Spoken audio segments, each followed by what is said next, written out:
kita dalam kitab Mukhtasar Ibn Abi Jamrah. Dan insyaAllah kita akan mulakan dengan hadis yang pertama lah, permulaan turunnya wahyu. Jadi sebelum daripada itu ada persoalan. Ada apa nak tanya? Okey, silakan.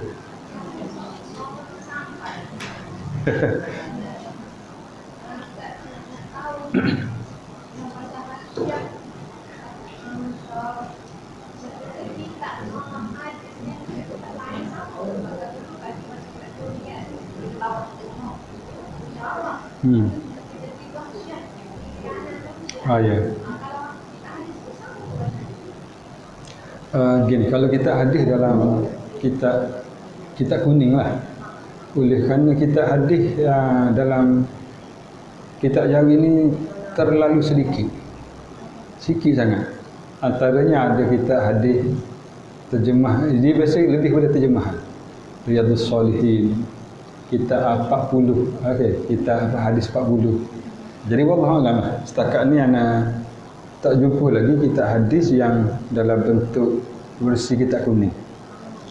Tapi kalau yang adanya yang lebih kurang macam ni. Macam ni lah, lebih kurang kepada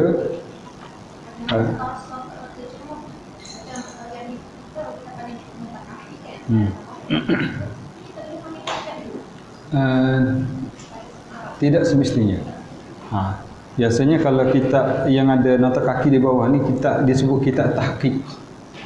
Tahqiq ialah ada orang lain dia cek sama ada dia cek hadis tu sahih tak sahih, ataupun dia tengok kalimah ni kalimah payah contohnya kan. Maka dia akan explain kalimah tu. Itu hampir sama dengan hasyiah. Hasyiah macam itulah. Tapi yang kitab, sebab anak pun tak tengok sendiri kitab hasyiah kepada Mukhtasar Ibn Abi Jamrah ni. Tapi ada kemungkinan ada juga kalau dia buat macam tu. Maknanya dia lebih kepada ulasan-ulasan tertentu saja kan. Dalam bab ni dia masuk bawah. Jadi kalau wallahualam lah, kalau bagiannya kalau terlalu banyak ulasan seumpama itu, mungkin boleh jadi hasyiah. Okey. Tetapi kalau versi tahqiq lah versi yang telah dicek, disemak, ada juga macam tu. Maknanya kadang-kadang dia semak ayat Quran tak disebut ayat kan, maka dia buat footnote, tulis ayat ni surah berapa, ayat ke berapa, ataupun kedudukan hadis. Ada setengah macam ni, tak apalah, hadis Bukhari dah. Ada kitab lain yang tak ada hadis, maka contohnya kitab Dosa Besar Al-Kabair. Okey, jadi Imam Az-Zahabi dia tak beritahu cara detail hadis siapa. Maka orang sekarang ni, antara kerja orang hadis sekarang adalah tahqiq. Maknanya dia akan cek hadis ni, yang pertama sumber siapa, yang kedua hadis ni ulasannya dhaif ke, maudhu' ke, ataupun sanadnya problem ke, dia akan ulas macam tu. Biasa macam tu. Jadi biasa versi tahqiq bersama dengan ulasan. Jadi kalau ulasan semua mungkin boleh jadi hasyiah. Tapi kalau ulasan satu-satu syarah. Tapi kalau ulasan yang banyak tapi bukan melibatkan semua perkara, di hasyiah. Macam tu hal lebih kurang.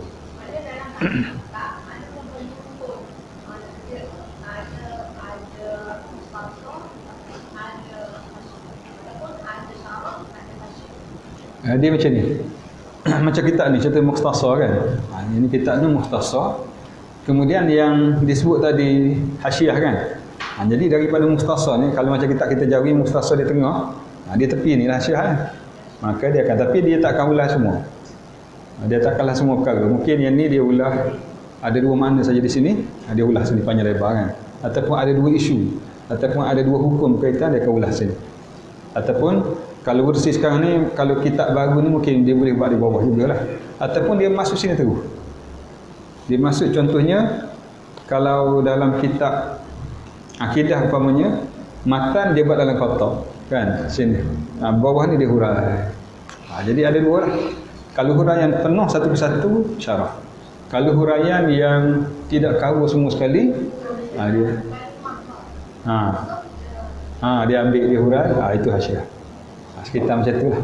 Tapi kalau nak jelas lagi dalam fiqh lagi jelas. Fiqh memang ada hasiah. Sebab apa? Sebab dia nak explain satu-satu kan. Betul. Kalau Yubi wa Umairah, Syekh Bujairimi, okey. Itu yang itulah lebih, tapi lebih kurang lah nak jelaskan makna ya sebenarnya. Okey, ada lagi? Okey, kita tengok hadis yang pertama. Jadi anda baca dululah.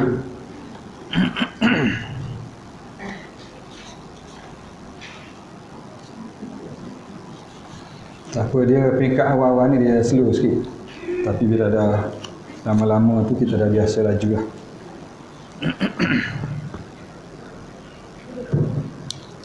Okey, kalau di sini umpamanya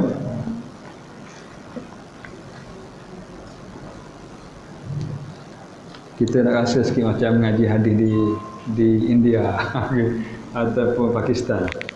Okey, kalau di sini disebut an Aisyah radhiyallahu anha kan. Jadi anda cuba baca matan yang penuh di sini.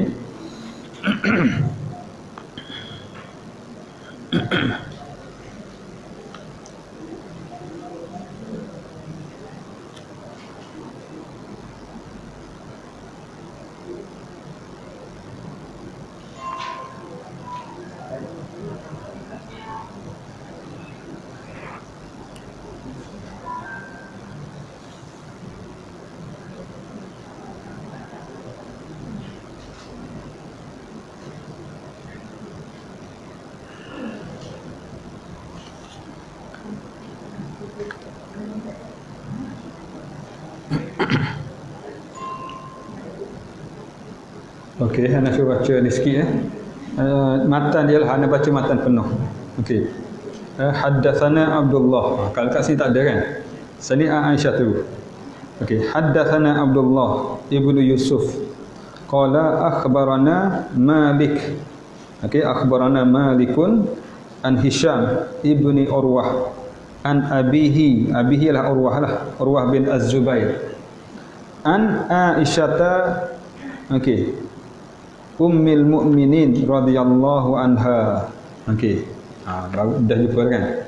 An Aisyah Ummul Mukminin radhiyallahu anha.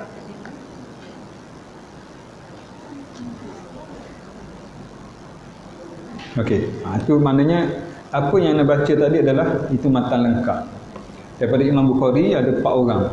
Sampailah yang kelimanya ialah an Aisyah radhiyallahu anha. Jadi Ibnu Abi Jamrah dia tak sertakan itu.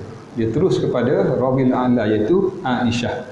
Senang sikit baca. Kalau tidak, kadang-kadang dia attach dalam sebelum masuk Aisyah ni mungkin dia masuk 2 perawi, 2 turuk, 2 jalan yang kita kena baca.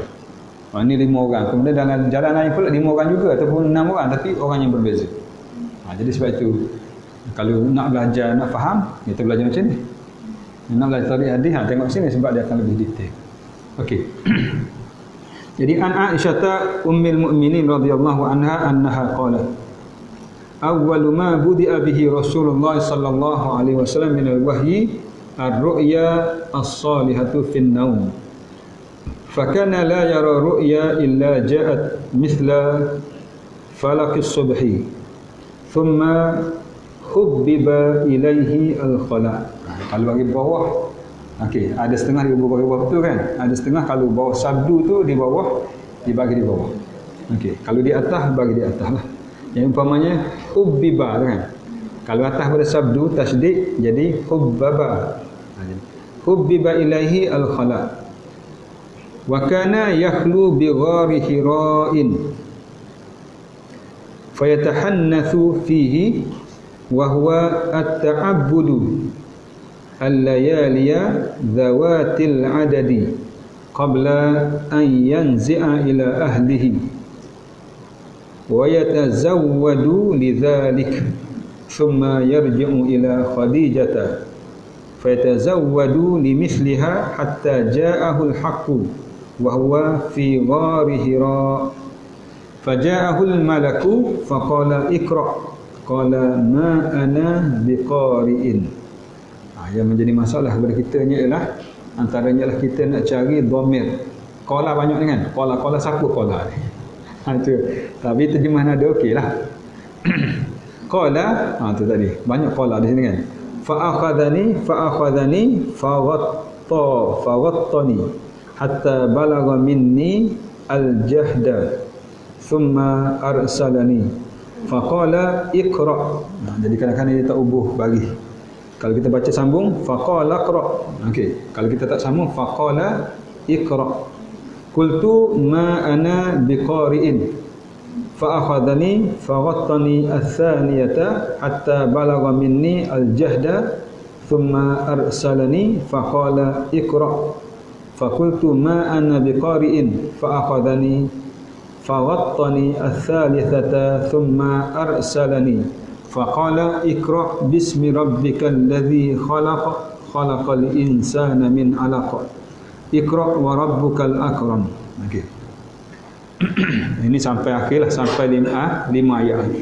Faraja'a biha Rasulullah sallallahu alaihi wasallam yarjufu fuaduhu fadakhala ala Khadijah binti Khuwailid radhiyallahu anha faqala zammiluni.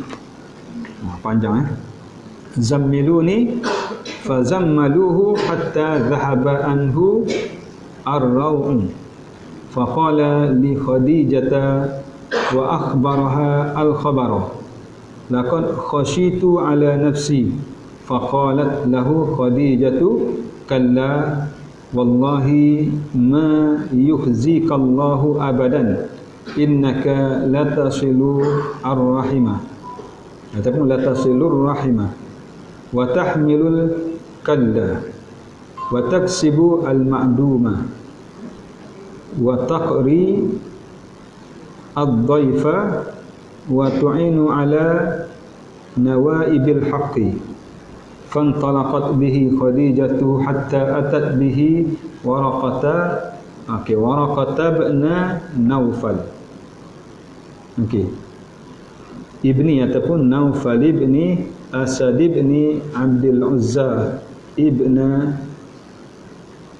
ibni ammi Khadijah. Wa kana amran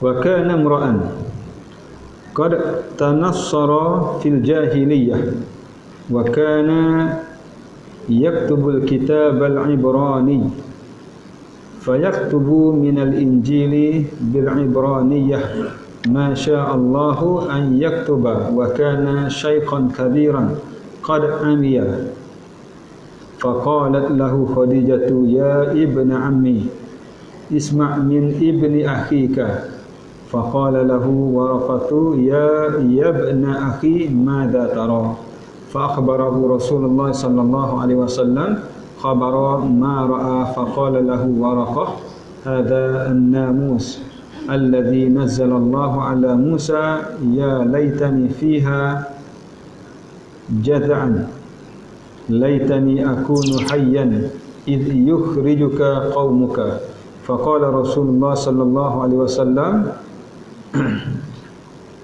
awa mukhrijiyahum qala na'am lam ya'ti rajulun qattun bimithli ma ji'ta bihi illa udiya wa in yudrikni yawmuka ansurka nasran mu'azzaran thumma lam yanshab Waraqatu anna antuwfiya wa fatara al-wahyu qala Ibnu Shihab wa akhbarani Abu Salamah Ibnu Abdurrahman anna Jabir Ibn Abdullah al-Ansari qala wa huwa yahdithu an fatratil wahyi faqala fi hadithihi baina ana amshi idh sami'tu sawtan minas sama' farafa'tu basari fa idzal malaku alladhi ja'ani bihira'in jalisun ala kursiyyin baina as-sama'i wal ardi faru'ibtu minhu faraja'tu faqultu zammiluni fa anzalallahu azza wa jalla Ya ayyuhal muddaththir qum fa'anzir wa rabbaka fakabbir wa thiyabaka fatahhir warrujza fahjur fahami al-wahyu wa tataba. Sadaqa Rasulullah sallallahu alaihi wasallam. Baca benar dah. Kena hadis ni. Okey, ada hadis lagi panjang lagi. Okey. Tapi kebanyakan hadis dia tak banyak sangat. Sebab salah satu cara Nabi ialah dia memudahkan. Namun tak dapat dinafikan ada hadis yang memang kena baca panjang. Sebab kisahnya panjang, ceritanya panjang. Dia macam tu. Dan ada hadis yang sebenarnya berlaku satu peristiwa yang mungkin sahabat cerita dulu. Dia macam ni, baru masuk hadis Nabi. Ada juga jenis macam tu yang menyebabkan jadi panjang. Okey. Jadi anda baca terjemahan lah. Anda tak baca satu-satu lah, baca semua sekali. Senang untuk kita faham.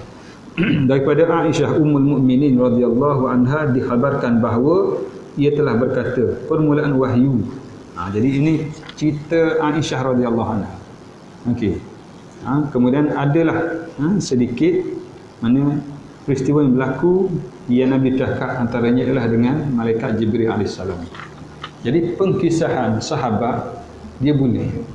Walaupun berlaku perbezaan riwayat. Kadang-kadang kita tengok, kenapa riwayat ni macam ni? Kenapa riwayat ni panjang sikit? Okey, untuk sahabat tak ada masalah. Selepas sahabat tak boleh. Ada macam tu.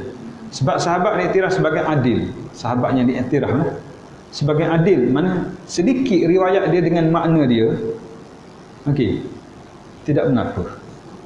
Okey, kerana keadilan dia. Maknanya dia ada tambah sikit, ada ni, tapi maknanya sama. Okey. Tetapi bila lepas sahabat, orang lain dia tak boleh. Kena sebiji sama. Sebab apa? Kerana sahabat dia dikawal dengan keadilan. Orang lain keadilan dia ialah ingatan dia yang tu je. Maka dia tak boleh ubah-ubah. Tak boleh kita macam kita lah kan. Sebab tu orang anti hadis, dia kata dia bukan reject hadis, tapi masalahnya macam kita lah. Katakanlah anda cakap orang depan ni kan, cuba pas apa belakang, cerita apa belakang, lain dah. Tu je kata kami tak boleh terima. Tu orang anti hadis. Kita kata disiplin hadis tau, bukan macam tu. Nak ambil orang ni memang ingatan yang macam protestan, sebiji. Tapi untuk sahabat tak apa, sedikit berbeza. Sebab tu kadang-kadang kita nak, kenapa riwayat ni ada 6 perbeza, semuanya berbeza.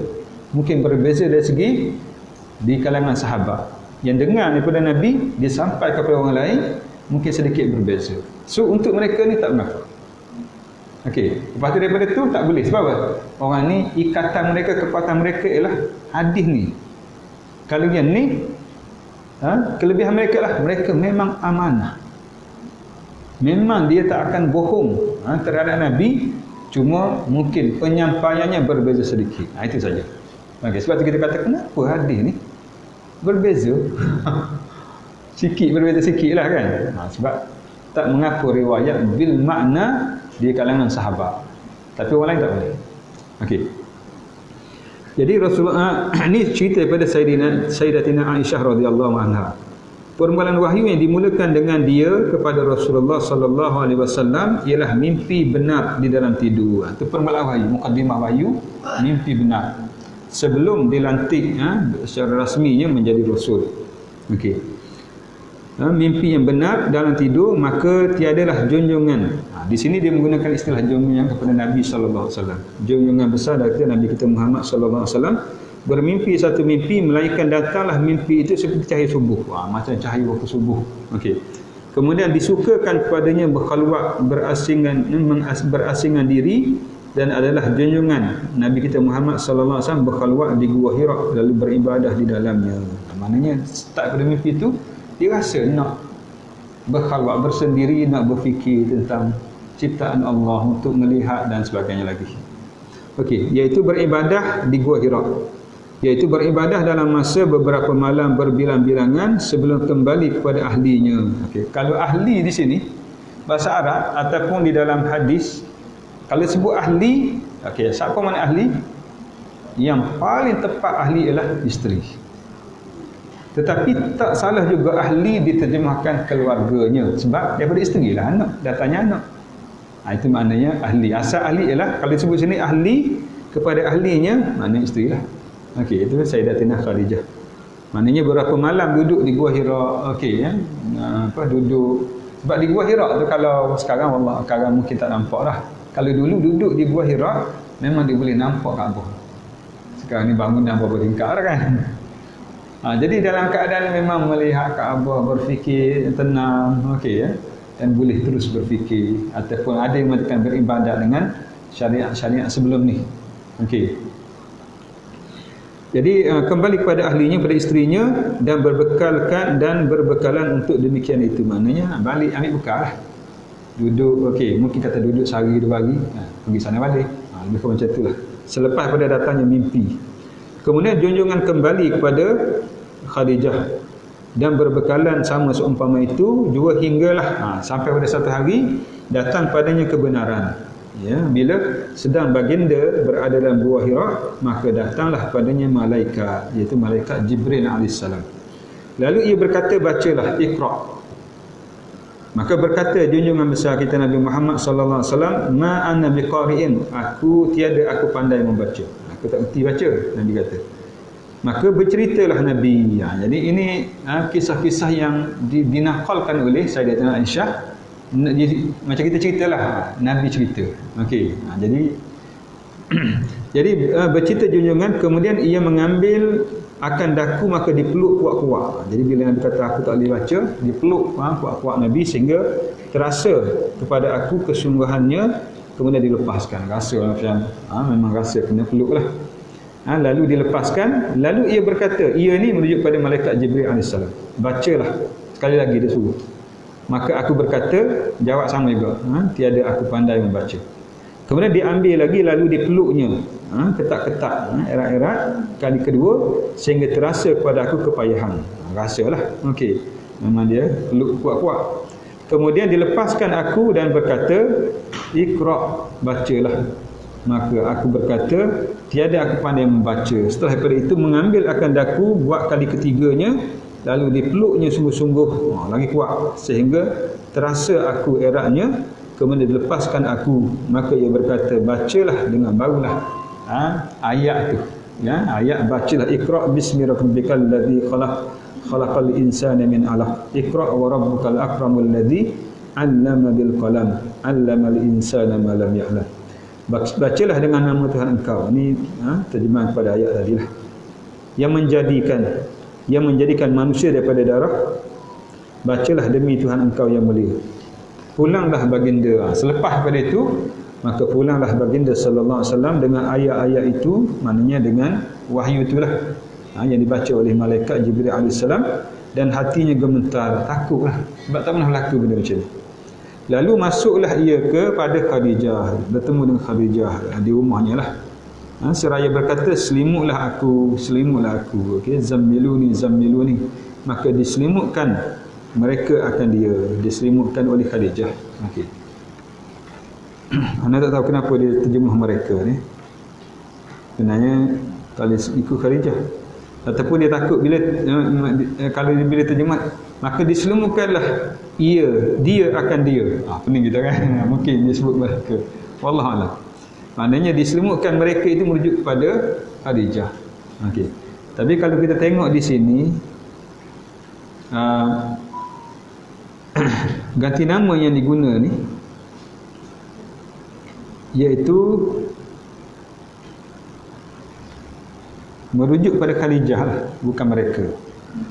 Okey. Zammiluni. Muka surat 2 yang atas tu. Fazammiluhu hatta zahaba anhu ar-rawa faqala li Khadijah wa akhbara al-khabara. Jadi okey, fazammiluhu itu memang betul-betul mereka apa dia kata? Fazammiluhu itu merujuk kepada mereka lah.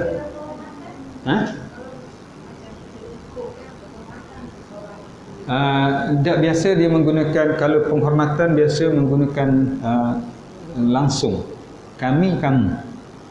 Okey, di sini kemungkinan iaitu merujuk pada Khadijah, ada pembantu dia di rumah dia, okey, ada orang lain. kemungkinan gitu.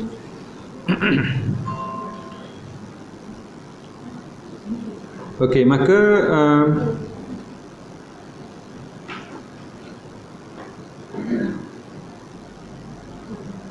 kat mana dah? Kemudian dilepaskan aku, maka ia berkata, okey, kemudian ni, pulanglah baginda dengan ayat-ayat itu dan hatinya gemetar, lalu masuklah ia kepada Khadijah. Saya berkata, selimutlah aku, maka diselimutkan mereka. Betul dah dari segi terjemahan ni. Okey, akan Nabi SAW hingga hilang daripadanya rasa ketakutan. Sampailah tenang, hilang rasa takut. Kemudian berkata ia kepada Khadijah, berkata Nabi SAW kepada Khadijah setelah menceritakan khabar itu, sesungguhnya aku takut ke atas diriku. Rasa takutlah sebab tak pernah berlaku perkara tersebut. Lalu berkata kepadanya Khadijah, Khadijah menenangkan Nabi, mengatakan tidak sekali, demi Allah tiada dihinakan engkau selama-lamanya. Jadi Khadijah memberi semangatlah. Maknanya disebut bukan benda buruk tu. Okey. Demi Allah, Allah tak akan hina kamu selama-lamanya. Kenapa? Kerana engkau sebenarnya memperhubungkan ar-rahim, silaturahim. Okey. Jadi bila sebut silaturahim dalam bahasa Arab ataupun dalam penggunaan sebagaimana dalam hadis, merujuk kepada sanak saudara pertalian darah. Rahim, pertalian rahim. Kalau saudara lain dia sebut nama ukhuwah. Itu saudara seakidah. Okey. Sebab apa? Sebab kita guna maksud kita, silaturahim kita sama kan? Siapa dia pun. Okey. Tak salah dari segi kita sebab kita ambil bahasa Arab, kita jadikan bahasa Melayu dan kita maknakan ikut makna kita. Tapi dia betul je. Tapi bila kita merujuk kepada di sini, silaturahim, silatul arham ialah mereka yang ada pertalian darah. Orang kata sepupu sepapak tu. Okey. Sepupu saudara kita, saudara mara kita. Adapun kalau orang lain namanya ukhuwah Islamiah. Ukhuwah tu saudara seakidah. Mana lebih kuat? Yang ni lebih kuat. Saudara seakidah lebih kuat daripada silaturahim. Sebab silaturahim kalau dia mati, waris dia boleh harta. Tapi kalau waris yang murtad, terhalang. Bermakna tak berhak untuk dapat harta. Kecuali mana orang lain, adik-beradik lain nak bagi. Itu lain lah. Itu nak buktikan hubungan akidah, saudara akidah ni lebih kuat daripada pertalian darah. Namun dua-dua tu ada keistimewaan tersendiri. Okey. Itu silaturahim. Okey, maknanya kamu ini orang yang sentiasa menghubungkan silaturahim. Mana saudara mara ni memang bukan orang yang cari bala, bukan orang yang tak baik, orang yang amat baik. Dan engkau memikul bebanan dan engkau berusaha terhadap orang yang tiada orang susah. Bermakna engkau ni sentiasa menolong orang, membantu orang. Okey. Dan engkau menjamu tetamu. Ini nak beritahu tentang amalan-amalan ini. Kata kalaulah kena ni kerana orang kata kerana sebab kita buat jahat, mungkin juga. Tapi ni tak ada sebab. Maknanya jangan risaulah, benda ni tak perlu ditakut. Sebab kamu orang baik, pasti dia balas baik. Itu maksudnya semangat yang diberikan oleh Sayyidatina Khadijah. Dan engkau menolong atas menolak bala. Maknanya menolak daripada perkara-perkara buruk. Kemudian pergilah Khadijah bersama dengan dia datang menemui Waraqah bin Naufal bin Ibnu Asad Ibnu Abil Uzza, iaitu anak bapa saudara Khadijah. Anak bapa saudara Khadijah, maknanya sepupu. Bahasa Arab dia macam tu. Okey.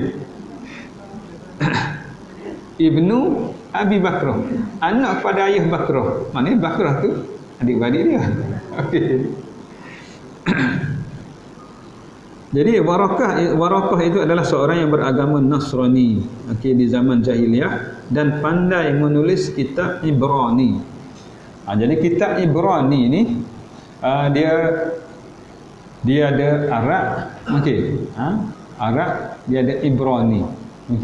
Jadi Ibrani ialah orang-orang Yahudi, keturunan Yahudi ni, bahasa mereka di kalangan ahli kitab ni banyak mereka ialah bahasa Ibrani. Sekarang ni dia sebut bahasa Hebrew. Dan nama Israel itu dalam bahasa Ibrani maknanya ialah Isra, maknanya hamba, Allah. Nama comel. Israel maknanya hamba Allah. Bahasa Ibrani. Jadi Ibrani dengan Arab ni dekat je. Okey. Dia Ibrani ba kan, ain ba ra. Kalau Arab ain ra ba macam tu. Sebab tu dia baca dia bilang umpamanya sab'ah, tis'ah. Okey, tis'ah 9. Tis'ah. Maknanya dekat-dekat. Bunyi macam Perancis sikit. Macam tu. Jadi itu Ibrani. Okey. Sebagaimana Injil.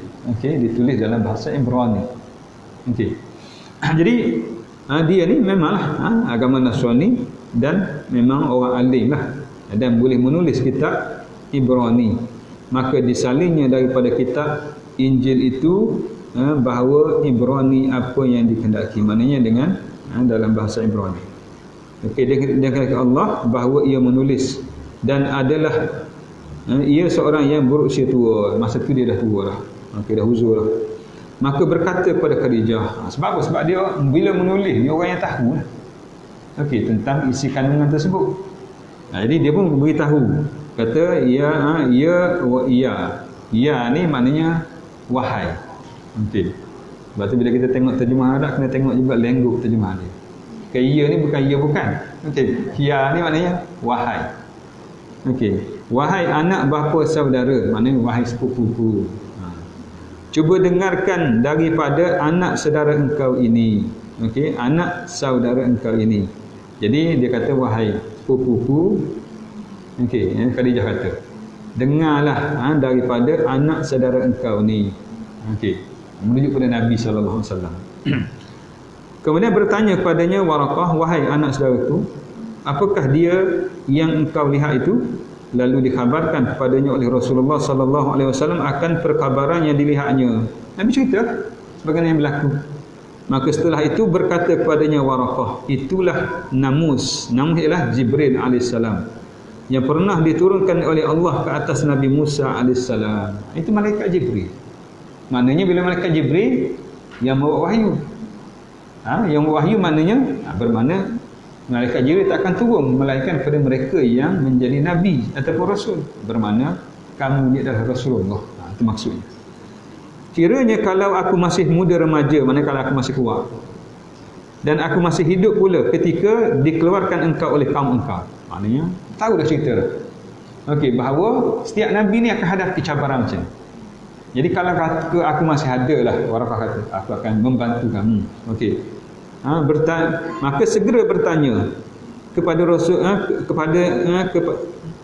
bertanya kepada Rasulullah sallallahu alaihi wasallam.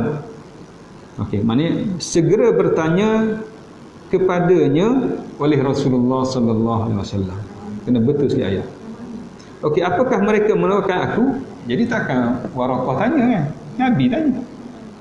Adakah mereka ini kaum aku ni akan menolakkan aku?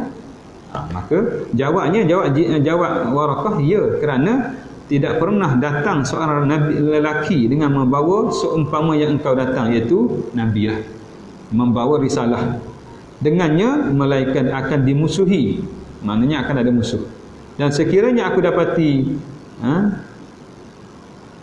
pada hari dapati hari engkau itu, maknanya masa berlaku pada waktu itu. Tentulah aku akan menolong engkau dengan pertolongan sungguh-sungguh. Aku akan bantu. Sebab apa? Sebab tahu kamu adalah Nabi yang Allah utuskan. Kemudian tiada berapa lama sudah itu Waraqah pun meninggal dunia dan wahyu pun terhenti. Maknanya terhenti seketika. Ada mengatakan beberapa bulan. Wahyu terhenti seketika dan Waraqah pun meninggal. Dan berkata Ibnu Syihab, telah dikhabarkan oleh aku oleh Ibnu Salamah bin Abdul Rahman bin Jabir bin Abdullah. Ini riwayat lain. Riwayat lain pula menyatakan nak sama cerita ni. Oleh Abu Salamah bin Abdul Rahman bahawa Jabir bin Abdullah Al-Ansari telah berkata semasa bercerita tentang putusnya wahyu. Cerita ni habis dah. Jadi nak cerita tentang putus wahyu ni disambung sini. Iaitu seterusnya junjungan, iaitu Nabi Muhammad SAW bersabda di dalam percakapannya itu, Nabi ceritalah, dia kata, sedang aku masih berjalan-jalan, berjalan-jalan di satu tempat, tiba-tiba kedengaran suara pada langit. Maknanya ini mari suara langit, tadi mari peluk, ini suara pada langit. Lalu aku pun angkat pendengaranku sekonyonyo malaikat datang kepadaku di Gua Hira. Maknanya malaikat yang datang di Gua Hira, malaikat Jibril juga, sedang duduk atas kursi yang terletak antara langit dan bumi. Menggambarkan, ada dalam riwayat lain mengatakan besar malaikat ni. Dia boleh dalam pelbagai bentuk, termasuk rupa asal dia besar. Sayap, ada mengatakan ada sayap. Sayapnya besar. Okey, keadaannya besar. Okey. Maka terperanjaklah aku daripadanya. Sebab kan tadi peranjak orang mari tak dikenali peluk. Ni nampak pula besar pula. Kemudian aku pun balik. Lalu aku katakan, selimutlah aku. Takut saya lagi. Selimutlah aku. Maka diturunkan Allah Azza wa Jalla, maka diturunkan ayat tersebut. Okey. Iaitu ya ayyuhal muddathir. Ya ayyuhal muddathir qum fa'anzir wa rabbaka fakabbir wa thiyabaka fatahhir. Okey. Jadi wahyu kedua turun. Maknanya putus tadi kan. Ni wahyu kedua pula turun. Okey, wahai orang yang berselimut, bangunlah dan berilah peringatan, dan Tuhan engkau hendaklah engkau besarkan dia, dan pakaian engkau hendaklah bersihkan, dan perkara yang tiada suci tinggalkan. Surah Al-Muddathir ayat 1 hingga 5. Setelah itu maka turunlah wahyu berturut-turut datangnya. Barulah orang kata dah agak boleh terima dah Nabi. Okey, maklumlah benda-benda baru ni menakutkan. Okey, kemudian turun wahyu dengan pelbagai bentuk. Okey, jadi kita tengok yang pertama. Jadi kadang-kadang akan huraikan tentang perawi hadis, kadang-kadang kita tinggalkan dulu. Jadi untuk ni kita tinggalkan dulu. Okey. Kita tengok yang pertama, permulaan wahyu. Jadi permulaan wahyu untuk di mana Nabi sallallahu alaihi wasallam dilantik menjadi rasul ialah melalui mimpi yang benar. Tadi kan. Jadi melalui mimpi yang benar itulah sebagai mukaddimah wahyu hingga membawa pada keinginan Nabi sallallahu alaihi wasallam untuk bersendirian, berkhalwat di Gua Hira. Okey, kemudian datangnya malaikat Jibril alaihissalam membawa wahyu. Jadi wahyu ni di sini pun ada ulasan dia dalam muka surat yang kelima. Okey, erti wahyu menurut bahasa ialah memberitahu secara tersembunyi. Yuha. Okey, sebab itulah kalau kita tengok menggunakan kalimah yuha, iaitu memberitahu secara tersembunyi. Dia juga kalau Nabi wahyu. Okey. Kalau orang biasa dia merujuk kepada ilham. Okey, antaranya ialah ibu Nabi Musa alaihissalam. Quran sebut. Okey. Kalau kita tengok dalam surah apa? Surah Taha tak silap ana. Okey. Ni dalam ayat 38. Id auhayna ila ummika ma yuha. Surah Taha ayat 38. Idh awhayna, ingatlah ketika mana kami wahyukan ila ummika, kepada ibu kamu wahai Musa, ma yuha, apa yang diwahyukan. Wahyu di situ maksudnya ialah dibisikkan, diilhamkan. Maknanya bukan wahyu. Wahyu Nabi. Okey, kalau kalau orang manusia dia ilham. Kalau binatang macam lebah. Okey. Idh yuha rabbuka ila an-nahli, kan? Wa auha, Allah wahyukan kepada lebah. Lebah ialah Allah bagi ilmu semula jadi kepada lebah untuk buat sarang di gunung ganang, pokok di tempat yang disediakan. Maknanya maksud wahyu di sininya ialah apa yang diberitahu, dimaklumkan secara tersembunyi. Itu dari segi bahasa. Dari segi syaraknya disebut di sini perkara yang disampaikan Allah kepada nabi-nabi, rasul-rasul dengan jalan yang tertentu, yang berlainan. Maknanya wahyu ni ialah yang datang daripada Allah. Jadi kita ni ini ilmu yang paling tinggi sekali, wahyu. Bermakna kita memang tak dapat wahyu sebab dia tak ada cara, tak boleh nak masuk exam, tak boleh apa. Kurniaan Allah, itu makna wahyu. Jadi kita ni apa yang boleh kita dapat? Yang pertama ialah kita mungkin boleh dapat ilmu kasyaf, ilmu laduni. Kalau ni kita ni hamba yang soleh, itu syarat pertama. Yang kedua, terpilih. Bukan semua orang. Siapa dia? Wali-wali Allah. Yang terpilih tu dapat ilmu kasyaf. Antara yang dapat ilmu laduni ialah Khidir. Orang kata Nabi kan? Nabi lah. Orang kata dia bukan Nabi, tapi hamba soleh yang Allah beri ilmu laduni. Kita baca surah Al-Kahfi. Ayat apa? Ayat 65. Fawajada 'abdan min ibadina atainahu rahmatan min indina wa 'allamnahu min ladunna ilma. Kami dapati 'abdan min ibadina. Fawajada, Nabi Musa dan pembantunya mendapati ada seorang hamba min ibadina. Atainahu rahmatan, yang akan beri rahmat kepadanya. Allah beri rahmat. Apa dia rahmat? Sini ahli tafsir hilah. Ahli tafsir kata rahmat ni Nabi kata. Ahli tafsir kata rahmat ni rahmat, antara rahmatnya ialah ilmu laduni. Disebut selepasnya ataina, kami beri padanya min ladunna, di sisi kamu ilmu. Apa ilmu laduni yang didapat? Cerita selepas tu kan. Jumpa dengan perahu, dia rosakkan perahu, dia tebuk perahu. Jumpa dengan anak kecil dia bunuh, jumpa dengan binaan yang sengit dia benda. Ilmu laduni. Sebab apa? Orang tak tahu. Rahsia Allah bagi, dia tahu benda ni akan berlaku macam. Itu ilmu yang Allah beri pada hamba yang soleh, yang terpilih. Okey. Kalau wahyu tak dapat kita. Okey, yang kedua ialah untuk kita ni ilham, macam ibu Nabi Musa tadi. Sembunyikan anak dalam peti kan, dalam kotak, hanyutkan di sungai Nil, pergi istana Firaun. Itu wahyu, ilham daripada Allah. Jadi kita ni oleh kerana tak boleh dapat wahyu, ikut Nabi dan Rasul alaihi wassalatu wassalam. Itu maksud wahyu. Jadi dia boleh berlaku dalam bentuk mimpi. Sebab itulah mimpi mereka para nabi adalah wahyu. Okey, kita tidaklah. Yang kedua ialah malaikat datang dalam bentuk berupa macam lelaki. Macam kisah tentang hadis tentang Islam, iman, ihsan. Dia sebut telah datang kepada kami seorang lelaki disebut sebagai syadidu bayadi thiyab, syadidu sawadi sya'ri, la ya'rifu minna ahadun. Datang dalam bentuk yang pakaiannya terlalu putih, rambutnya terlalu hitam, dan kami tidak mengenali. Apa maksud daripada itu? Nak beritahu orang di Madinah ni, orang Arab, kalau setakat muka ni dia tahu seorang-seorang.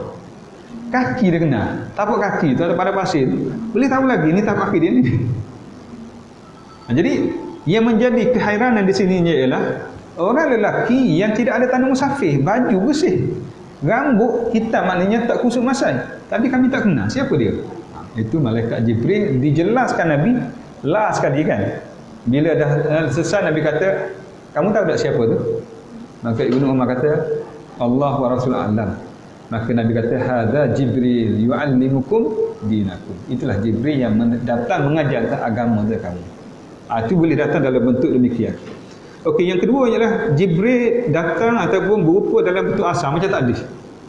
Macam tadi tu duduk setinggi besar umpamanya. Juga berlaku. Yang ketiga, ada wahyu datang dalam bentuk, iaitu dibawa oleh malaikat Jibril. Okey, ada wahyu datang dalam bentuk yang dibawa oleh malaikat seumpama bunyi loceng. Macam bunyi loceng, kira-kira. Juga ada dalam bentuk. Ada juga wahyu disampaikan dalam bentuk direct kalamullah, yang tidak ada suara, tak ada huru. Macam mana? Allah mari direct. Maka Nabi pun takbirlah dalam bahasa Arab, disuruh takbir dalam bahasa Arab. Okey. Kalau ada soalan tentang Quran kalamullah, ana jawab. Kalau tak ada, ana tak nak cerita. Jadi panjang. Kemudian dia boleh juga dalam bentuk dicampakkan ke dalam hati Nabi, kefahaman, kemudian Nabi explain. Beza Quran dengan hadis ni, bezanya ialah kalau Quran Nabi tak ubah sikit pun, macam itulah yang disuruh, macam tu Nabi beritahu. Kalau hadis Nabi elaborate dengan bahasa dia. Okey, dengan ayat dia. Itu beza saja antara hadis dengan Quran. Okey. Jadi bermakna mimpi Nabi sallallahu alaihi wasallam adalah muqaddimah pada wahyu, sehingga turunnya wahyu di Gua Hira. Dikatakan tempoh itu sekitar 6 bulan. Tempoh untuk dapat wahyu di Gua Hira. Okey. Satu persoalan di sininya ialah kenapa Imam Bukhari, sebab Ibnu Abi Jabrah dia ikut Imam Bukhari kan. Kenapa Imam Bukhari memulakan hadis dengan tajuk Bad'ul Wahyi, permulaan wahyu. Permulaan wahyu. Tapi hadis yang dia bawa yang pertama ialah hadis innamal a'malu binniyat, tentang niat. Kenapa tajuk disebut Bad'ul Wahyi? Jadi nak bahas di sininya ialah yang pertama mudah ya. Yang pertama ialah kerana itulah rasmi agama kita. Dia berteraskan wahyu. Okey, wahyu. Kalau orang tanya lah, apa beza kita Islam ni dengan orang lain? Kufur. Tak kira ideologi apa, agama apa. Kufur ni al-kufru millatun wahidah. Agama satu kufur. Apa beza? Bezanya ialah kita punya sumber, reference. Okey, orang putih kata lah. Orang putih kata kalau Islam dia sebut God center. Pusatnya Allah, Tuhan. Itu tauhid kita ngaji kan. Maknanya nak tahu baik, al-khairu wasyarru ya'ti min Allah. Allah kata baik. Allah kata buruk. Itu kaedah kita. Tapi yang lain human centered. Human centered ialah manusia lah. Apa macam ni manusia buat, macam ni manusia, semua manusia. Itu beza kita dengan orang lain. Kita God centered, apa-apa Allah. Mari daripada Allah, buat kerana Allah, untuk Allah, segalanya. Maka sebab itulah dimulakan dengan wahyu. Sebab wahyu lah segala-galanya dalam Islam. Okey, itu. Mungkin ada justifikasi lain lagi lah. Okey. Begitu juga dia bahas kenapa di sini kalau kita tengok susunan hadis Bukhari, yang pertama badul wahyi, yang kedua kitabul iman macam anda sebut tadi. Sebab apa? Sebab sebelum iman wahyu dulu. Kan? Wahyu dulu. Quran. Lepas tu Quran cakap bab iman, Quran cakap bab tafsir, bab syariat, bab akhlak. Sebab itulah dimulakan dengan badul wahyi. Sebab tu bila mereka nak susun tajuk, susun apa, dipikir dulu. Bukan main bubuh ya. Tidak. Okey, disusun. Kenapa kita nak mulakan dengan ayat ikhlas? Sebab apa? Ikhlas lah yang mula-mula sekali itu masuk. Silap itu masuk tak sampai.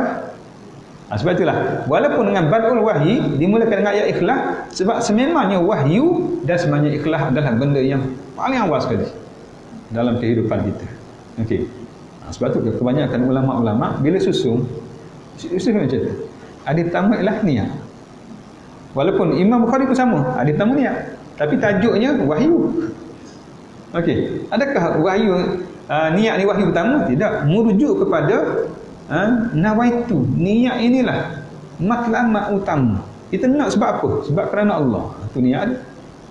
Okey. Tetapi wahyulah terah kepada kehidupan kita.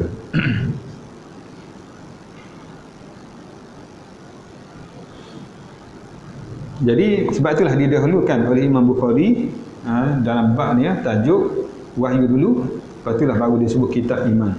Okey. Sebabnya ialah asalnya ataupun didahulukan wahyu.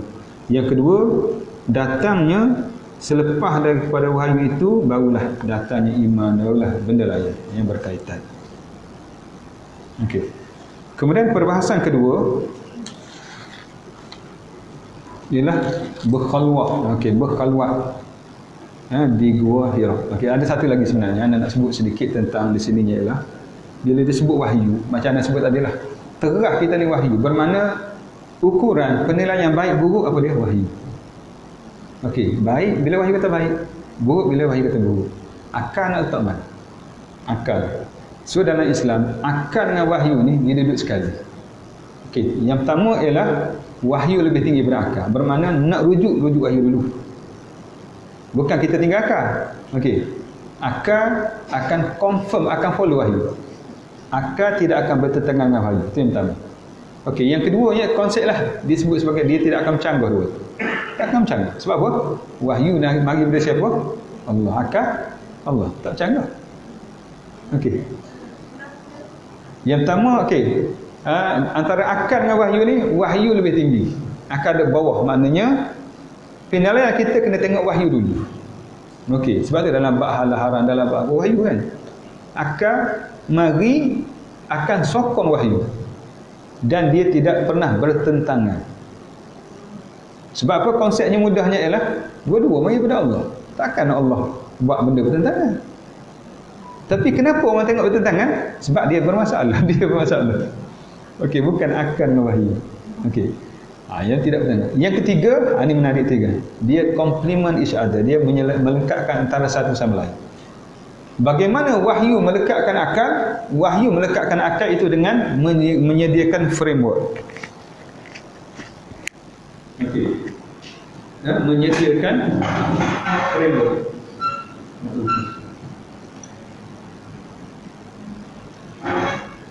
Okey. Ini wahyu. Wahyu menyediakan frame. Okey, ini wahyu. Akal di sini. Ini akal di sini. Ini wahyu. Bagaimana akal ni nak dua juga apa sini? Jangan lebih. Kat sini saja. Kat sini saja. Kat sini saja. Kita fikir macam mana? Nak fikir macam ni, fikirlah. Okey. Itu Islam bagi. Bermakna di frameworknya ialah di sana ada benda yang akal tak boleh langgar. Antaranya ialah benda sam'iyah. Tentang apa yang berlaku dalam kubur, apa yang berlaku di akhirat. Okey, Allah macam mana? Jangan langgar.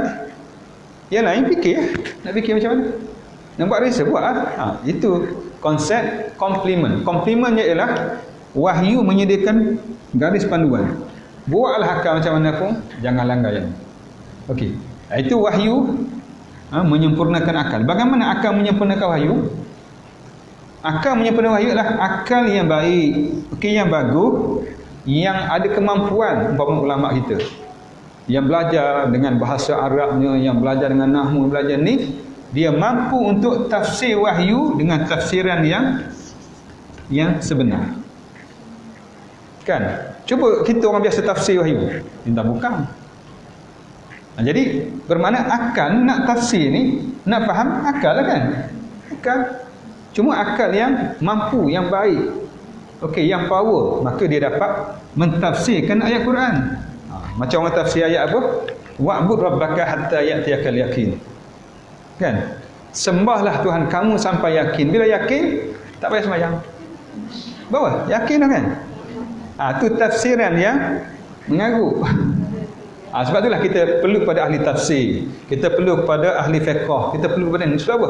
Nak tafsir agama dengan tafsiran yang sebenar. Bermakna kan komplement kan, menyempurnakan. Itu dalam konteks wahyu dengan akal ada 3 poin tu. Yang pertama, ke mana pun wahyu paling tinggi. Nak rujuk wahyu dulu. Akal kita boleh guna sebab akal pasti akan confirm apa yang wahyu buat. Akan sokong, akan pastikan wahyu. Macam hari ni kan, yang kita belajar ilmu embryologi. Allah cerita manusia ini adalah ciptaan Allah. Dan hari ni kita ada mikroskop, kita ada apa, macam-macam kita buat kajian, confirm apa yang disebut oleh Quran. Itu kaedah. Yang keduanya ialah tadi dia tidak punya bertentangan antara wahyu dengan akal. Sebab apa? Dia datang daripada Allah. Okey. Kalau nampak bertentangan pun kena selidik, kena tengok. Nampak macam bertentangan, tapi sebenarnya bila kita faham, bila kita jelas, tak bertentangan. Okey. Sebenarnya boleh huraikan lagi yang ni, cuma biar dulu. Nanti akan datang kita akan jumpa. Yang ketiganya ialah dia menyempurnakan antara satu sama lain. Bagaimana wahyu menyempurnakan akal dalam keadaan wahyu lebih tinggi daripada akal? Kalau suami isteri, dia sama tinggi ya. Menyempurnakan antara satu sama lain, suami dan isteri kan. Tapi wahyu dengan akal, wahyu lebih tinggi. Maknanya nak sempurnakan sebab dia lebih tinggi. Sempurna maksud di sini lah dia menyediakan teras, asas, panduan-panduan supaya akal tak lagi jauh. Bagaimana wahyu akal pula yang lebih rendah daripada wahyu? Menyempurnakan menyempurnakan wahyu, menyempurnakan dengan membina kemampuan akal dengan disiplin ilmu sehingga dia boleh faham wahyu. Okey, Quran dia boleh tafsir dengan baik, dia boleh beri pandangan yang betul dan tepat. So tak ada masalah. Sebab itulah Badul Wahyu ini nak cerita bagaimana kedudukan wahyu dalam Islam. Okey. Dia sesuatu yang itu terah kita. Okey. Itu adalah asas kita. Lepas tu maknanya akal gunalah. Sebab akal memang tidak dilarang dalam Islam. Tapi tak boleh guna akal sepenuhnya sebab tak semua akal mampu. Terutamanya benda-benda yang ghaibiyah ni. Nak cerita macam mana kan? Jadi yang tu kena dengan wahyu. Okey. Okey, kemudian yang kedua ialah tentang khalwat di Gua Hira.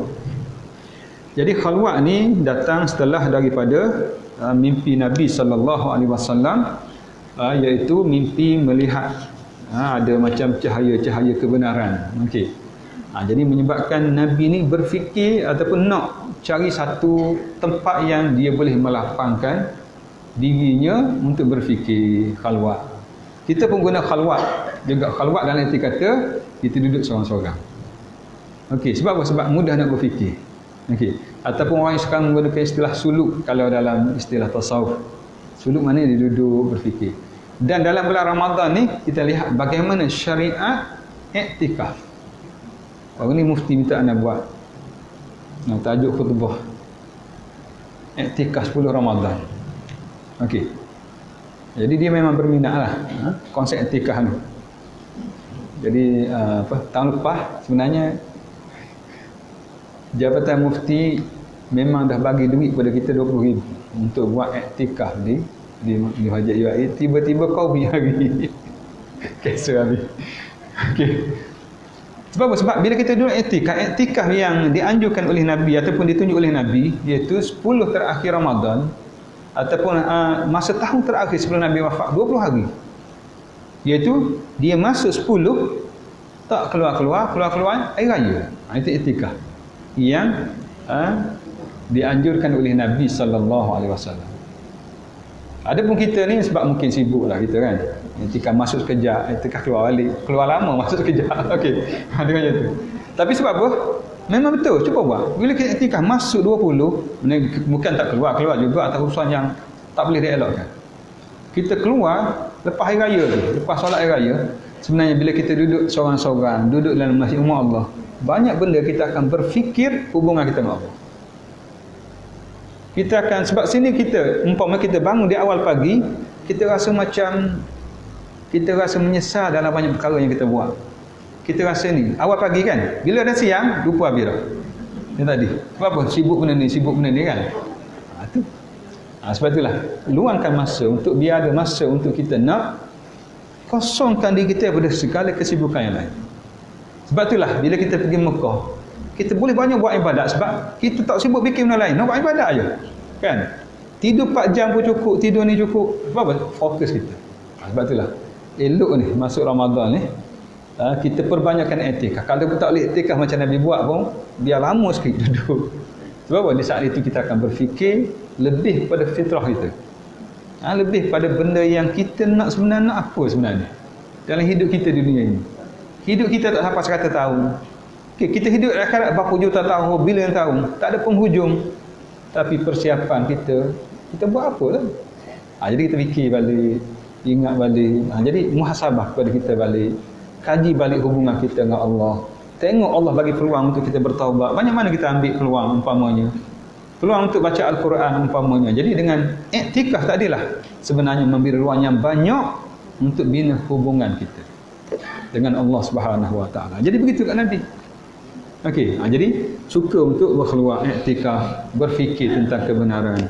Jadi ada ulama yang mengatakan ini khalwat inilah melapangkan perasaan untuk fokuskan pemikiran terhadap suatu perkara. Sebab Nabi fikir tentang umat dia, tentang bagaimana keadaan jahiliah. Jadi memang sesuai.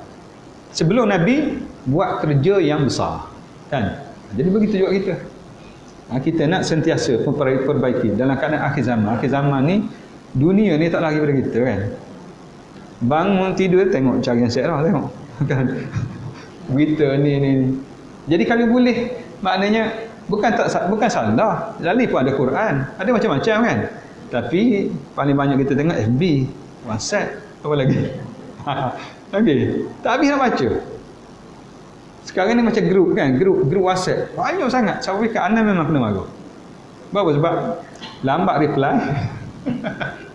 Lambat tengok dan bila baca tak sempat reply, pakai tak reply dah. Jadi orang marah pada kita. Sebab apa? Sebab orang kata tidak responsif. Banyak sangat. Tak sempat. Ana rasa grup saja, grup tempat kerja saja ada 200 lebih. Memang dah beritahu. Kalau student Ana beritahu. Kalau nak tak reply, follow up balik lah. Okey. Kadang-kadang seminggu lepas baru reply. Sebab sibuk sangat dengan keadaan ni. Jadi inilah masanya kita nak luangkan masa dengan khususnya berfikir tentang masa depan kita di sisi Allah. Keberadaan kita di sisi Allah Subhanahu Wa Taala. Okey. Dan ada juga ulama yang mengatakan khalwat Nabi sallallahu alaihi wasallam adalah sebagai satu cara ibadah dengan berfikir tentang ciptaan Allah Subhanahu Wa Taala sebagaimana Nabi Ibrahim alaihissalam kan. Kisah Nabi Ibrahim tengok bintang, hadza rabbi, mungkin ini Tuhan. Apabila hilang, ini bukan Tuhan. Tengok bulan pula, tengok matahari pula. Jadi berfikir. Okey, jadi banyak benda yang boleh kita buat dengan berkhalwat ni ataupun bersendirian. Okey, khalwat ataupun juga disebut khalwat dengan beribadat mengikut syariat terdahulu. Okey, sebagaimana syariat, contohnya syariat Nabi Ibrahim alaihissalam. Okey. Yang keduanya ialah kedatangan malaikat Jibril alaihissalam datang memeluk Nabi sallallahu alaihi wasallam, dan Nabi jawab tak tahu 3 kali kan. 3 kali itu berlaku, kemudian barulah diajar pada Nabi surah Al-Alaq. Okey. Itu konsep Iqra. Sebab itulah kita ni maknanya kena membudayakan konsep Iqra. Okey, iaitu untuk membaca, untuk belajar, kerana ilmu lah sebenarnya sebagaimana wahyu pertama menyatakan Islam dibina di atas ilmu. Okey, sebab itulah cara nak pupuk iman kita 2 cara. Yang pertama dengan amal soleh. Amal soleh iman kita naik. Yang kedua dengan ilmu. Sebab nak takut kepada Allah, nak percaya kepada Allah, nak yakin terhadap Allah, ilmu. Sebab itu penting kepada kita ilmu ni. Okey, kemudian rahsia dipeluknya Nabi SAW dengan sepenuh hatinya dan perasaannya terhadap apa yang disampaikan kepada baginda SAW, supaya nak nyatakan kesungguhan. Supaya ni bersungguh-sungguh ni untuk terima yang disebut sebagai untuk mengajar dan juga untuk mendapat wahyu Allah Subhanahu Wa Taala yang pertama. Okey. Kemudian yang ketiganya ialah berkenaan dengan wahyu. Okey, C ni kan. Jadi wahyu yang pertama memang jelaslah. Ittifaq ulama, wahyu pertama ialah surah Al-Alaq ayat 1 hingga ayat 5. Iqra bismi rabbikal ladzi khalaq, khalaqal insana min 'alaq. Iqra wa rabbukal akramul ladzi 'allama bil qalam. Walaupun ada pandangan lain. Ada pandangan lain yang mengatakan wahyu pertama, kalau kita baca dalam ulum Quran ada beberapa pandangan. Ada yang mengatakan wahyu pertama ialah surah ya ayyuhal muddathir. Kita jawab itu yang kedua. Okey. Yang kedua selepas pada Iqra tu. Okey. Adapun yang pertama yang diturunkan secara langsung pada Nabi. Okey, yang dibacakan kepada Nabi sallallahu alaihi wasallam. Tapi dia tak wahyu yang kedua lah. Okey, ada juga mengatakan surah Al-Fatihah. Tapi kita kata memang surah Iqra tu. Okey.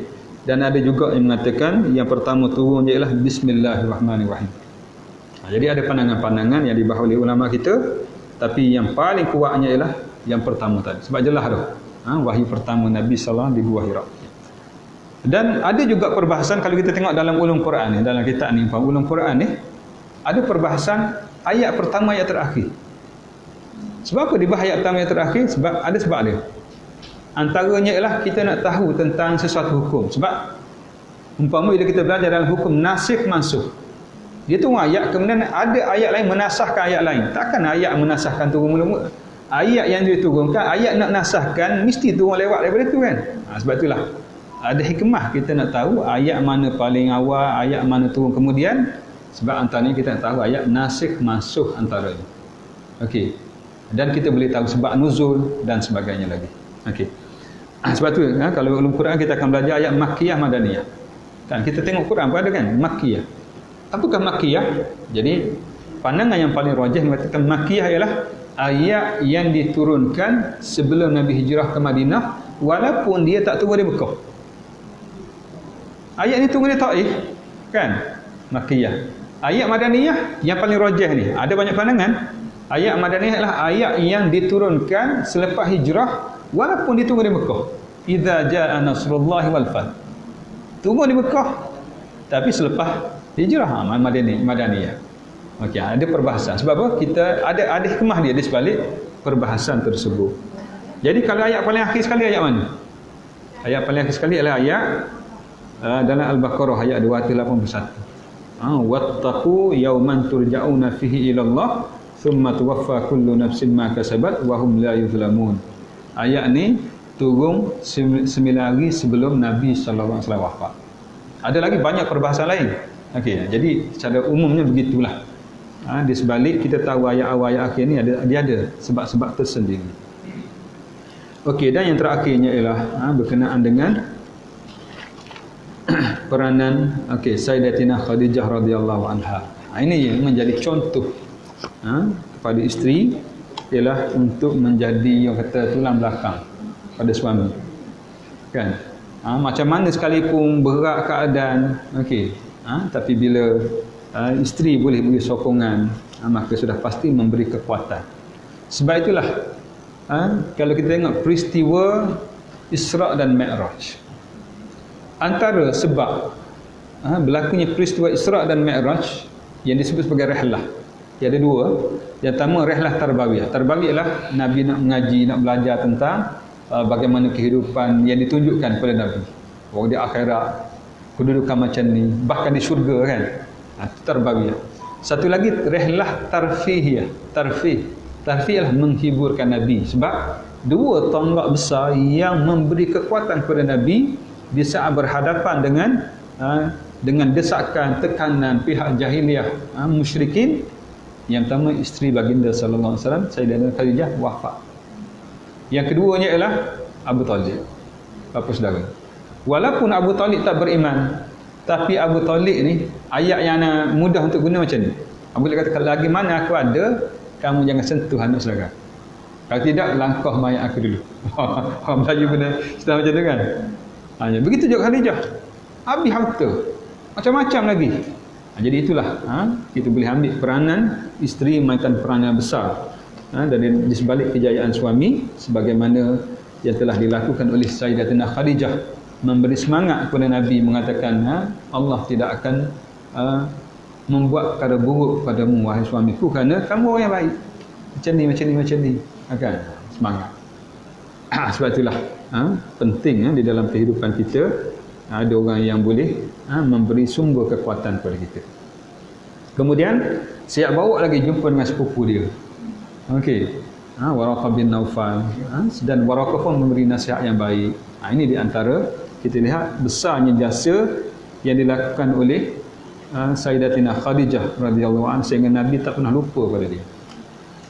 Sehingga bila jumpa dengan kawan-kawan Khadijah, Nabi sentiasa memberi layanan yang baik, bahkan memberi hadiah kepada mereka. Sebab besarnya jasa yang telah diberikan oleh Sayyidatina Khadijah radhiyallahu anha. Jadi untuk penutupnya, kesimpulannya yang pertamanya ialah wahyu terah dalam Islam. Itu terah kita, asas kita, rujukan utama kita. Itu yang pertama. Yang keduanya ialah penting kita ni dengan konsep Iqra', ilmu. Jadi kita Islam ni dibina atas terah ilmu. Sebab itulah kita boleh berdebat dengan siapa saja, sebab kita bukan membabi buta. Sebab kadang-kadang agama dia sentimen, agama ni membabi buta orang kata. Tapi kita tidak. Kita terteras ilmu, nak bahas apa sekalipun. Dan sifat Quran salah satunya ialah mukjizat kan. Mukjiz, mencabar, dan tak ada orang boleh cabar sampai hari ini. Mukjiz maknawi, hisinya ialah cara langsung memberi kesan. Sebab itulah jiwa tak tenang baca Quran. Orang nak sihir kita, biar ada amalan-amalan Quran yang kita baca menjadi darah daging kita, dan amalan tersebut akan protect kita insya-Allah dengan izin Allah. Ini mukjizat masih ada. Yang kedua, mukjizat ilmiah. Maknawi ni ilmiah. Memang sampai hari ini Quran tidak boleh dikalahkan, sebab Quran telah membekalkan fakta lebih awal daripada segala ilmu yang ada. Tadi kan cerita ilmu embryologi. Bila ilmu ada, bila ada mikroskop berkuasa tinggi pada awal kurun ke-20, 1900 lebih kurang, baru ada mikroskop yang berkuasa tinggi boleh tengok 10,000 kali ganda objek yang lebih kecil pada mata kasar. Baru nampak sperm macam anak budu, orang macam obor. Bila? 1900. Ada mengatakan pada pertengahan kurun ke-19, 1850. Quran cerita bila? 1400 tahun lepas. Lagi tak ada mikroskop, tak boleh cerita maknanya Quran telah membekalkan fakta. Mereka hanya confirm apa yang disebut oleh Quran. Ini kelebihan ilmu, wahyu khususnya daripada Al-Quranul Karim. Kemudian yang ketiganya ialah peranan isteri, ya, memainkan peranan yang penting, ya, tulang belakang pada suami. Dan yang keempatnya ialah inilah permulaan wahyu, lantikan orang kata rasmilah Nabi sallallahu alaihi wasallam untuk mengikut tugas sebagai rasul, yang memainkan peranan yang besar selepasnya. Okey, ada soalan untuk kita sebelum kita masuk hadis yang kedua. 12.30. Rasa macam pendek dah ni.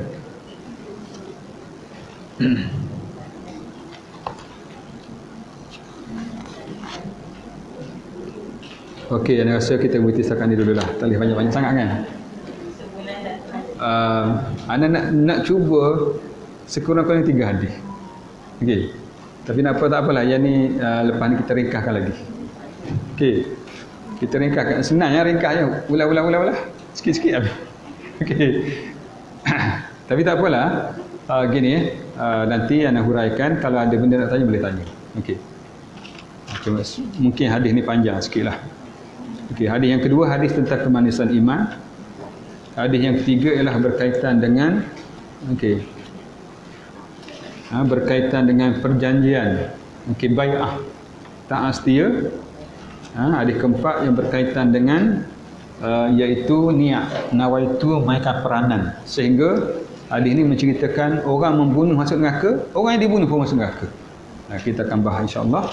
Dan hadis kelima berkaitan dengan perkara Lailatul Qadar. Jadi insya-Allah harap-harap sempatlah. Untuk tahun depan, untuk bulan depan ni kita bahas berkaitan dengan kalau boleh sampai Lailatul Qadar insya-Allah. Jadi nasa sekadar tu dululah. Dan minta maaflah di atas ya, silakan.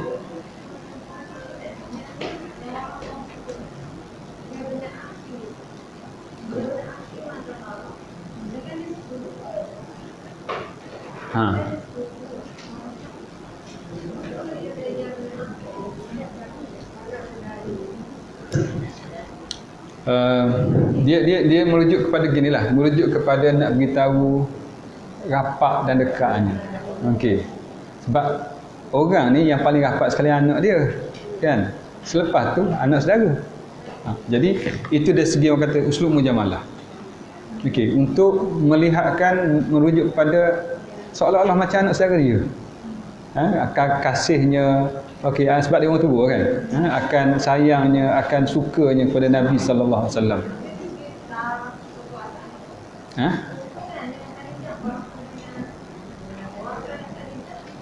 Sepupu. Tapi dengan Nabi sendiri secara betulnya wallahualam, mungkin boleh cek lah, tapi bukan anak saudara lah.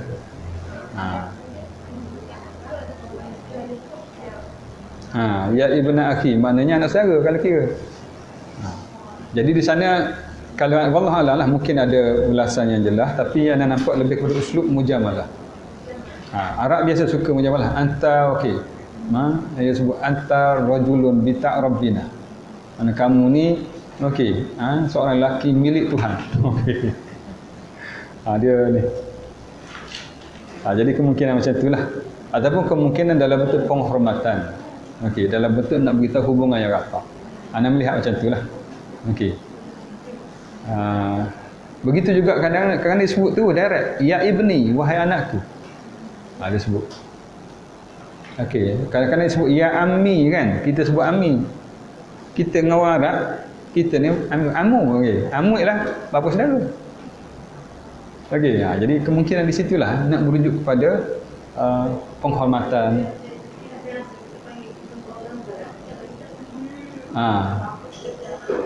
Amu. Kita panggil pak cik kan. Istilah macam itulah. Ada ni soalan ataupun ada tambahan?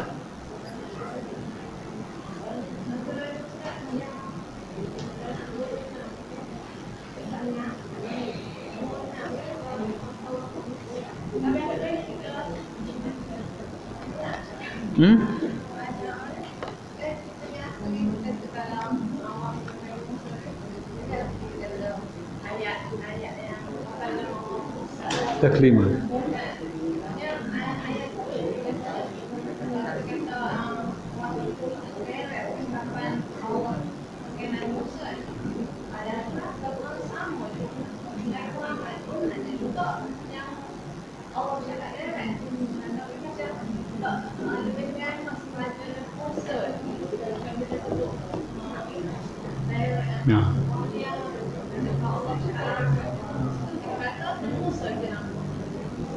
Yalah, memanglah sebab ada ayat Quran. Tapi kepada Nabi sallallahu alaihi wasallam sendiri dia beri penghormatan yang lebih lagi. Termasuklah dalam peristiwa Isra dan Mi'raj. Tak juga. Tak juga.